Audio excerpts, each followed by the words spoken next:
In this quick tutorial, I'm going to show you how to change the currency on Airbnb. First, open the Airbnb app or website and make sure you're logged in. Next, scroll all the way down to the bottom of the homepage.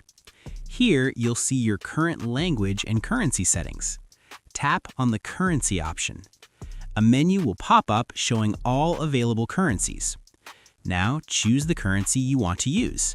For example, let's choose Australian dollars, and as soon as you select it, Airbnb will update all prices across the platform.